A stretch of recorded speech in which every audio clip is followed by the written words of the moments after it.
যারা 2023 সালে ইতালিতে আসার জন্য পাসপোর্ট জমা দিচ্ছেন বা নুলস্তা উঠছে, তাদের উদ্দেশ্যে আমি কয়েকটা কথা বলি যে এখনও আশায় আছেন যে নুলস্তা উঠছে বা আমি এখনও যাইতে পারি নাই। শুনেন, যাদের নুলস্তা উঠছে তারা দয়া করে এই সমস্ত চিন্তা ভাবনা বাদ দিয়ে কাজ করেন, পরবর্তীতে আসার জন্য আবার প্রস্তুতি নেন।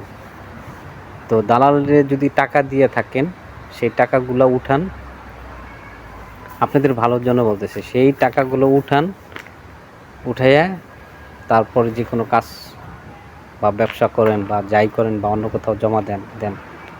এই 2023 সালে যাদের নুলস্তা উঠছে তাদের কারোরই ভিসা হবে না।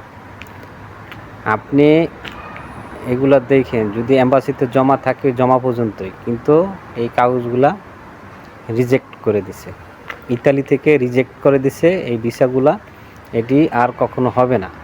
তো অযথা এর আশায় না থাইকা আপনারা নতুন করে আবার চেষ্টা করেন, আর পরবর্তীতে হয়তো আসার জন্য আবার জমা দেন, সেটা বেটার হবে। আর যদি ইতালিতে আসতে হবে এরকম না, আপনারা প্রয়োজনে বাংলাদেশের যে কোনো একটা ব্যবসা বাণিজ্য করেন, এর চাইতে ভালো থাকবেন। ইতালিতে যে আসলেই অনেক কিছু করে ফেলাইবেন, আসলে বিষয়টা এরকম না। তো আমার যতটুকু বলার, আমার ক্ষুদ্র জ্ঞান থেকে আমি বললাম, বাদ বাকিটা আপনাদের যেটা ভালো মনে হয় সেটাই করবেন।